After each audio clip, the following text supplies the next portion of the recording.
The Grand Canyon, presented by Amy Mendez. On January 11, 1908, President Theodore Roosevelt dedicated the Grand Canyon as a national monument. With this dedication, he firmly placed the wondrous site under the protection of the United States and its people. He is quoted as saying, "Let this great wonder of nature remain as it is now. Do nothing to mar its grandeur, sublimity, and loveliness. You cannot improve upon it, but what you can do is to keep it for your children, your children's children, and all those who come after you, as the one great sight that every American should see." Once you've looked upon the Grand Canyon with your own eyes, you are able to see the wondrous stories that nature is silently telling about its transformation and evolution over millions of years. Let's take a look and marvel at the Grand Canyon. The 1,904 square mile Grand Canyon National Park is entirely located in the state of Arizona.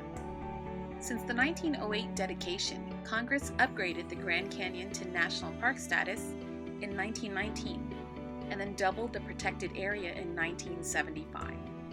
President Roosevelt had a deep respect for nature, and it was his wish for the preservation of natural sites to be protected from ourselves and kept in their naturally beautiful state.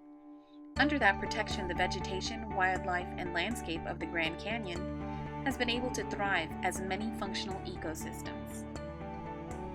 The composition and distribution of vegetation located in and around the park is influenced by climate, geomorphology, and geology. The existence of a vast variety of vegetation may mostly be contributed to the climate variation from the bottom to the top of the park and along the 277 miles of the Colorado River. There is an 8,000-foot elevation change.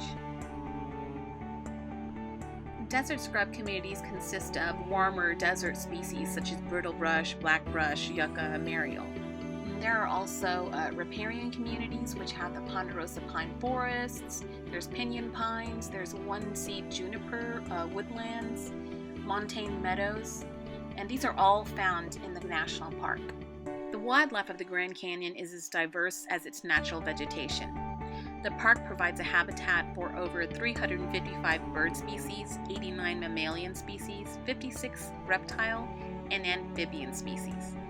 A few examples of the wildlife would be the bald eagle, the Mexican spotted owl, the northern leopard frog, bighorn sheep, the mountain lion, and the humpback chub. Many of these animals were also listed on the endangered species list. The climate that sustains the vegetation and wildlife of the park has many variations, again due to the extreme variations in elevation. The temperature can vary from the lowest recorded of -22 degrees Fahrenheit in the North Rim to 120 degrees Fahrenheit on the inner gorge of the North Canyon. The North Rim is also the coolest and the wettest, where the inner gorge remains the hottest and the driest. Solar heating and air circulation from the canyon walls are additional factors affecting the climate within and around the park.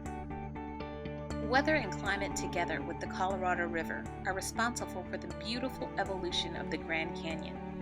It's a perfect example of a fluvial landform. It has taken over 2 billion years for the Colorado River's flowing sheets of water, volcanic activity, and carried sediment to carve the spectacular walls and erosional formations.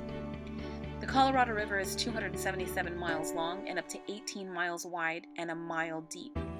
The sedimentary walk walls of the canyon do much of the geologic storytelling.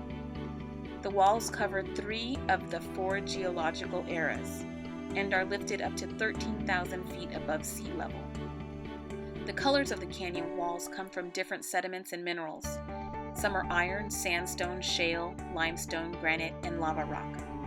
There is an apparent abundance of red, green, and brown in the walls, and this is from the small amounts of various minerals, most containing iron, which impart subtle shades of red, yellow, or green to the canyon walls.